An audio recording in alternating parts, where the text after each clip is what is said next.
자, 황기식의 국제시장, 동아대 국제전문대학원 황기식 교수 함께합니다. 어서 오십시오. 어서 오십시오. 안녕하십니까? 자, 국제 뉴스를 오늘도 짚어주시는데 아무래도 저 바이든 대통령이 취임을 했기 때문에 첫 번째 소식도 그와 관련된 소식입니다.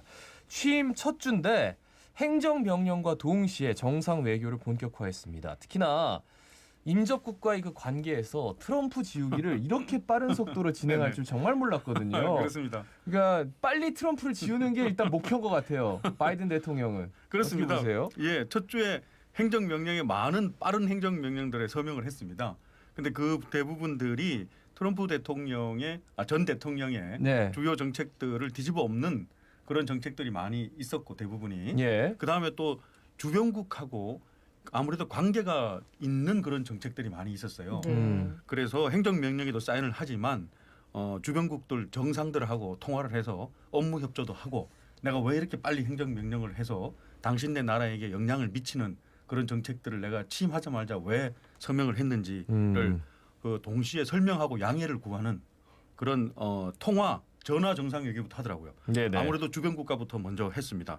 캐나다하고는 무슨 관계가 있냐니까 지스탱 트루도 총리하고 통화를 했는데 사과한다고 좀 양해를 구했어요. 쏘리라고 얘기를 많이 했거든요.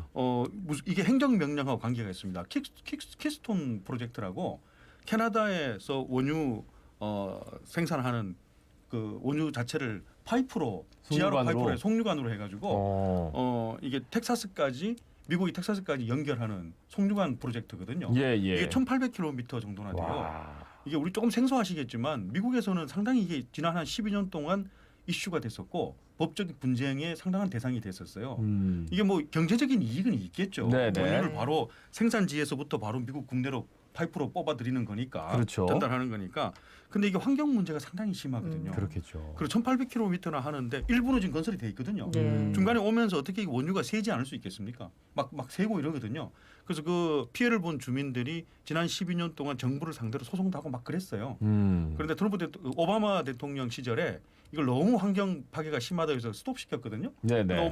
트럼프 대통령은 이걸 다시 환경 파괴보다는 경제적인 이익이 더 크다고 다시 부활시켰어요. 그런데 바이든 대통령이 공약으로 이거는 너무 심각해서 반드시 당선되면 스톱시키겠다고 했거든요. 네. 그래서 이걸 왜 스톱을 시켰는지 네. 캐나다에서는 솔직히 반발하거든요. 그렇죠. 캐나다에서는 아주 큰 네, 사업이니까요. 큰 사업이니까요. 그래서 거기에 대해서 소울이라고 하면서 상당히 양해를 구하는 그런 모습을 보였습니다. 그래서 또 중요한 그 첫 주에 사인한 것 중에서 이민 정책을 사인한 게 상당히 우리한테도 의미가 있었잖아요. 예. 이거 저 멕시코 장벽 같은 거 이런 걸 상당히 충격적이었거든요. 네. 그렇죠. 이걸 장벽을 바로 지금이라도 이제 스톱시키는 그런 안에다가 서명을 했거든요. 근데 장벽을 없애진 않을 거 아니에요. 그냥 일단은 예산을 지원하지 않는 거죠. 더 이상의 예산을. 더 못 만들게. 더 이상 예산을 지원하지 않는다. 예. 그러니까 그게 뭐 좀 구멍이 생기고 뭘 해도 그리고 노후화돼도 더 이상 이제 복구는 안 한다. 뭐 이런 의미겠죠. 그렇죠. 더 이상 이제 세우지 않는다는 의미고. 근데 그것뿐만 아니라 그하고 관계돼서 그거로 상징되는 이민 정책 안에다가 서명을 했습니다. 그렇다면은 멕시코 대통령하고 통화를 해야 되는 거거든요. 예. 근데 그 멕시코 대통령 언론의 이름이 암노라고 나와요. 암노. AMLO. 암노. 왜요? 예, 안드레스 마누엘 로페스 오브라도르거든요. 이름이 너무 길어가지고. 그래서 멕시코 대통령 이름이 암노였나 그래서 봤더니만 약자였습니다. 이렇게 네. 약자. 마치 그 브리티시 오픈을 우승한 장정 선수가 이게 영국 사람들한테는 너무 어려워요. 장정 발음이. 네, 예. 그래서 인터뷰하는데 JJ라고 그러더라고요. 그래서 JJ라는 선수가 있었나? 그런 적이 암노입니다. 암노 대통령하고 통화를 해서 예. 일단은 멕시코의 국경 장벽 건설을 중단시켰다. 그래서 이걸로 대표되면서 합법적인 이민은 더 늘리겠다. 그렇지만 불법 이민은 근절시켜야 되는데 여기에 대해서 협조를 구했습니다. 그래서 멕시코 대통령이 그 말도 맞는 것 같아요. 암노 대통령이 우리는 협조를 하는데 멕시코 외에 멕시코를 거쳐서 미국으로 가려는 중미 국가들 있지 않습니까? 네. 혼두라스나 가테말라 이런 국가들은 멕시코를 꼭 거쳐야 되거든요. 네. 그래서 이 국가들에서 오는 불법 이민 행렬을 막는데 당신들에게 도움은 주는데 근본적으로는 이 국가들을 지원을 해서 더 이상 멕시코로 몰려오지 않게 해야 된다. 그 안을 받아들였습니다. 그래서 이 중미 국가들에게 한 40억 달러, 한 5조 원 정도를 생활 안정으로 하는데 그런 지원하는 걸로 그런 합의를 했습니다. 예. 그다음에 그 멕시코의 전 국방장관을 LA 공항에서 체포했거든요. 왜 체포할 수밖에 없었나 이런 게 외교 문제가 안 되게 설명하는 그런 친절한 모습도 보였습니다. 예. 네. 안 그래도 지금 뭐 이렇게 막 다른 국경 쪽으로 많은 사람들이 옮겨가고 있다고 보도가 네, 많이 네. 나오더라고요. 어쨌든 간에 지금 또 코로나19 상황인데 참 걱정입니다. 이런 것도.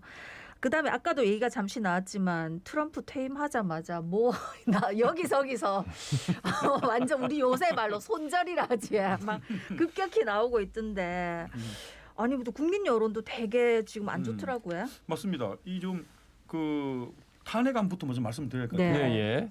하원을 통과해서 25일 현지 시간으로 25일이니까 오늘 저녁쯤 되겠네요. 네네. 상원으로 이제 송부하거든요. 네. 그럼 상원은 그걸 받아서 빨리 처리한다고 했으니까 그럼 2월 첫째쯤 되면은 상원 표결이 시작될 수도 있거든요. 예, 예. 그래서 죄송합니다. 그래서 이 부분에 대해서 뭔가 아무래도 그 트럼프 대통령 전직 대통령은 좀 불안감이 상당히 있을 겁니다. 그렇겠죠. 불리한 정황들이 많이 나와요. 이번 상원에서 표결의 가장 중요한 변수는 진짜로 내란 선동 같은 행동을 했냐는 거잖아요. 네네. 그런데 그 의회 시위대에서 그 시위 그 폭력 시위를 하다가 체포된 사람들 있잖아요. 네네. 이 사람들이 최근에 그 검찰 조사에서 대부분 다 트럼프 전 대통령이 시켜서 한 거다라는 그런 증언을 많이 하고 있습니다. 특히 그 트럼프 대통령이 많이 네. 의지했던 극우 단체들이 있었지 않습니까? 예, 그렇죠. 큐어넌이라고 하는 네. 단체. 거기서 체포된 그 출신 체포된 사람들도 아니 트럼프가 시켜서 했지 내가 했겠냐 이런 식으로 많이 지금 증언을 하고 있어요. 네. 그러니까 이거 상당히 충격. 시위대들도 트럼프 대통령을 손절하는 거예요. 지금. 아 그렇죠. 시켜서 했다. 네.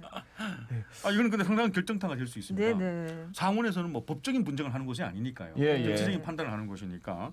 그리고 공화당 상원 대표 맥코넬도 선동이 맞는 것 같다라는 그런 발언을 했거든요. 그리고 두 번째는 또 그 트럼프 대통령이 재임 시절에 그 법무부 장관을 경질했지 않습니까? 그렇죠, 네. 그렇죠. 이게 그 대선 조작 주장을 적극적으로 받아들이지 않고 자기 편을 들어주지 않는다고 법무부 장관을 경질해버리거든요. 그 다음에 법무부 장관 대행을 임명했잖아요. 자기 말 잘 네네. 듣는. 그럼 자기 말 잘 듣는 로즌 법무부 장관 대행도 조지아주 선거 결과를 뒤집기 위해서 특별검사 임명하라 그랬는데 그 대행마저도 특별검사 임명에 반대했다고 예, 대행도 바꿔야 했다라는 그런 실제 그런 결정을 했다라는 증언이 나오기 때문에 또 이것도 상당히 불리하거든요. 예, 예. 그 세 번째로 여론이 악화되고 있는데 그 바이든 대통령이 취임한 지 며칠 되지도 않았는데 주요 정책들에 벌써부터 반대하는 목소리하고 반대 소송을 내는 주들이 있어요. 네. 공화당이 장악하고 있는 그런 주들, 공화당 예, 예. 출신 주지사들, 대표적으로 텍사스주 같은데 아니 이민 장벽도 더 이상 안 만들고 이민도 확대한다고 우리는 반대한다 하면서 벌써 이민 확대 반대 소송을 냈거든요. 네. 예, 예. 이런 게 바이든 대통령에 타격을 준다고 생각하겠지만 네. 지금 사실은 처음 그렇죠. 취임 후 6개월은 한인문 기간이라고 한인문이잖아요. 그러잖아요. 네. 근데 한인문 기간은 하루 이틀도 안 걸렸어요 지금. 그렇죠. 그래서 여론이 그 언론에서 어떻게 했냐면 바이든은 출발하자마자 한인문이 없는 유일한 대통령이다. 이런 식으로 언론 보도가 나오고 있기 때문에 그러면 여론은 좋지가 않아요. 네. 트럼프 대통령에게 오히려 불리하게 작용할 가능성이 많이 있습니다. 예, 그리고 예. 마지막으로는 트럼프 대통령이 하는 비즈니스가 많이 있잖아요. 네. 네. 트럼프 플라자, 트럼프 아파트 이런 게 많이 있지 네. 않습니까? 근데 거기 대부분 다 우리 아파트에서 트럼프 이름 빼달라라는 그런 요청들을 많이 하고 있습니다. 실제로 예. 사례가 트럼프 소호, 트럼프 빌딩 소호는 더 도미닉으로 이름까지 바꾼 사례가 있습니다. 예. 그러니까 미치 맥코넬 공화당 상원 대표도 저는 그 생각을 한 게 대통령이 퇴임한 다음에 이제 탄핵안을 상정해서 처리를 하겠다라고 얘기를 했거든요. 거기에 많은 함의가 담겨져 있지 않나. 그리고 뭐 미국의 검사들도 지금 모든 혐의들을 다 이제 트럼프 대통령에 묻기 시작했다. 뭐 이런 얘기가 나오더라고요. 하여튼 미국은 정말 이 국내 문제 우리나라까지 돌아볼 여력이 없을 것 같아요. 당분간은. 예, 예. 자, 유럽 백신 공급이 좀 차질을 맞으면서 EU 각국이 참 반발을 많이 한다. 스페인은 육군 참모총장이 사퇴까지 했다고요? 이게 무슨 소리입니까 이게? 채치기 때문이죠. 네. 그 지금 EU 국가는 원래 받기로 했던 지금 그 1분기 내로 3월달 말까지 받기로 했던 양이 있어요. 양이 있는데 그거보다도 한 절반도 안 되는 양을 지금 받아들이고 있거든요. 네네. 그래서 아스트라제네카는 원래 1분기 3월 말까지 EU 유럽 27개국에 8천만 회분 공급할게라고 계약을 했거든요. 네. 네네. 그런데 여러 가지 이유를 대면서 실제로는 절반도 안 되는 3천만 회분을 공급하고 있습니다. 그럴 수밖에 없다라고 하고 뭐 인도 공장에 화재가 났다 뭐 네. 예, 변이 바이러스 때문에 안에 약품을 조금 조정해야 된다. 뭐 이런 얘기를 하고 있고요. 화이자도 벨기에 공장이 생각보다 잘 안 돌아가네 이러면서 약속했던 공급 물량을 못 되겠다고 얘기하고 있거든요. 네네. 근데 유럽이 지금 다른 지역보다도 원래 받기로 했던 백신보다도 사실은 더 받아도 시원찮을 지역들이잖아요. 가장 많이 백신이 필요한데 네. 그래서 이태리하고 폴란드, 스웨덴 같은 그런 유럽의 주요 국가들이 화가 많이 났어요. 어떻게 50%까지도 안 줄 수가 있느냐 해서 법적 대응을 예고하고 거센 항의를 하고 있고요. 또 이 와중에 백신이 워낙 부족하고 또 양도 적게 배급이 되니까 권력을 이용을 해서 새치기를 하는 나라들이 많이 생기고 있습니다. 대표적으로 스페인은 현지 참모 총장하고 별들 고위 장성들이 새치기를 해서 최근에 맞았거든요. 백신을. 네. 전부 다 강제 전역시켰습니다.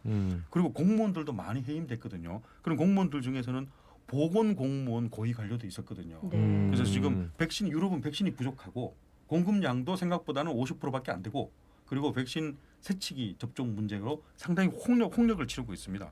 그런데 스페인 같은 경우에는요. 받기로 했던 백신도 너무 작아요. 이태리는 상반기에 3월 달까지 800만 회분을 확보를 했는데 예. 스페인은 한 230만 회분밖에 공급이 안 되거든요. 그러니까 유럽 국가 내에서도 약간 발언권이 있는 그런 국가들은 인구 대비해서 백신 양이 좀 많고 발언권이 조금 적은 나라들은 인구 대비해서 백신 확보한 양이 조금 적다. 그렇기 때문에 저런 새치기 논쟁도 상당히 벌어집니다. 스페인 인구도 그건 한 5천만 가까이 됩니다. 네. 4,700만이니까 작지 않은 인구거든요. 예. 그런데 230만 회분밖에 확보를 못했으니까 우리가 확보한 양이 너무 적다라고 생각할 수가 있죠. 네. 하여튼 유럽도 근데 우리나라는 이제 뭐 원칙대로 예상대로 이제 공급을 한다. 그러니까 우리나라의 제조업체가 네, 있기 때문에. 예, 제조업체가 있어서 야, 근데 진짜 개발하고 제조업체가 있다는 게 이럴 때는 또 빛을 발하는구나라는 생각이 한편으로 들었습니다. 예. 다음은 이게 제목만 봐가지고는 감이 안 잡히는 금액이라 미국의 1조 1천억 복권에 당첨된 사람이 있다면서요. 야, 1조 1천억. 와. 1조 이런 거는 정말 국가 예산 말고는 뭐 들어본 적이 없는 금액이라. 이 사람 어떡합니까? 아, 걱정되네. 이 정도 되니까. 이런 네, 뉴스 보시면 어떤 생각이 드세요? 걱정된다니까요. 걱정되는 거요? 걱정해드려야지. 저는 뭐 10억 복권 당첨될 때는 부럽더라고요. 네. 네. 부럽다 생각이 드는데 1조 뭐 이렇게 되니까 네. 그냥 피부로 와닿지를 않아요. 그러니까요. 이게 뭐 부럽다 네. 이런 생각이 안 들고 그 미국에서 역대 금액 중에서도 세 번째입니다. 복권 당첨 중에서도 제일 많았던 게 16억 불, 그다음에 15억 불, 이번에 10억 불이니까요. 정확하게 말씀드리면 1조 1천억 네. 정도가 됩니다. 그런데 이 확률을 한 3억 분의 1 정도로 보더라고요. 네네. 3억 분의 1. 벼락 맞을 확률이 이번에 처음 알았는데 50만 분의 1이 돼요. 네. 벼락 맞을 확률보다 도대체 몇 배나 더 큰 겁니까? 그러네. 당첨자 신원은 공개하지 않더라고요. 네. 공개하지 않는데 근데 이 어디서 복권을 샀냐 또는 한국이나 미국이나 관심이 많은 것 같아요. 네, 그렇죠. 미시간주에 있는 식료품점 체인점 크로거라고 하는 유명한 체인점이거든요. 예. 크로거라는 식료품점에서 그 매장에서 구매를 한 것이 확인됐습니다. 근데 신기한 게요. 이 크로거 회사의 대변인이 나와서 발표를 하더라고요. 우리 체인의 디트로이트 브랜치에서 판 복권에서 당첨이 됐다라고. 예. 참 그거 우리는 그렇게 하지는 않을 것 같은데. 네. 그 나와서 하여튼 크로거는 이번에 당첨된 사람도 좋겠지만 크로거도 너무 좋겠어요. 크로거가 작년에 대박을 쳤거든요. 코로나 때. 이 크로거라는 유명한 체인점이 재빨리 온라인 식료품 배달에다가 포커스를 맞춰가지고 예. 대박을 쳤는데 이번에 또 이런 엄청난 홍보까지 되니까 참 이 당첨된 사람도 부럽고 크로거도 부럽습니다. 네. 근데 하나 이게 30년에 걸쳐서 조금씩 연금 형태로 받아갈 수가 있고 아니면 일시불로 받아갈 수 있는 것은 당첨된 사람이 선택할 수 있다고 합니다. 네. 그런데 대부분이 뭘 선택하겠습니까? 연금을 받아가겠습니까? 일시불 할 것 같은 느낌이 드는데. 싹 다 대부분이 일시금을 합니다. 근데 일시불을 하면은 세금제하고 인플레이션 고려해서 5억 달러 정확하게 반을 준답니다. 아, 그러면 6천억. 6천억 원 정도. 그럼에도 불구하고 음. 6천억 원 받아가겠다고 대부분이 일시불로 선택을 한답니다. 네. 그래요. 6천억 받아야지. 내일 어떻게 될지 모르는데. 웬만한 사람은 평생 못 씁니다. 6천원. 자, 다음 소식은 코로나 위기에도 중국이 외환 보유고가 1,000억 달러가 증가했다. 중국은 뭐 경제 성장률도 뭐 전혀 마이너스가 아니고요. 세계에서 유일하게 플러스 성장한 나라기도 하고. 좀 소개해 주실까요? 대단합니다. 이게 지금 작년에 일단은 그 외환 보유고가 올라갔다는 것은 1,090억 달러나 증가했습니다. 110조 네네. 원이나 증가했어요. 네. 그럼 일단은 무역에서 상당한 흑자를 봤다는 얘기가 됩니다. 예. 그래서 총 금액이 3조 2천억 달러니까 아. 3조 달러를 돌파했다는 외환 보유고가 네네. 그러면 4천조 원을 보유하고 있다는 거거든요. 그 전 세계 외환 보유고 1위입니다. 제조업도 잘 됐고요. 금융도 수익이 좋았고 달러 약세도 상당히 주요한 원인이 됐습니다. 네네. 시진핑 주석이 이제 금융이 중요하고 금융 부패는 특별히 척결하겠다고 얘기를 했습니다. 자, 그러면은 중국은 이제 무역 분쟁에서 미국하고 무역 분쟁에서 큰 그 공격 무기가 생긴 겁니다. 네. 이걸 그냥 그 현금으로 보유하고 있는 것도 있지만 상당 부분을 미국 국채 형태로 보유하고 있거든요. 예, 예. 그럼 내가 계속해서 무역 갈등이 생기면 나 너희들 국채 팔아버릴게 이러면은 미국이 상당 부분 부담을 가질 수밖에 네. 없거든요. 그렇겠죠. 재정 운용에 그 상당한 무기가 가지고 있고 마지막으로 한국의 외환 보유고도 상당 부분 만만치가 않습니다. 많이 늘었습니다. 네. 사상 최대치예요. 4,400억 달러를 보유하고 있습니다. 그럼 500조 원을 보유하고 있기 때문에 일본하고 스위스, 러시아, 인도에 이어서 한 6위, 7위, 전 세계 한 7위 정도 수준이 됩니다. 네. 아, 엄청난 금액입니다.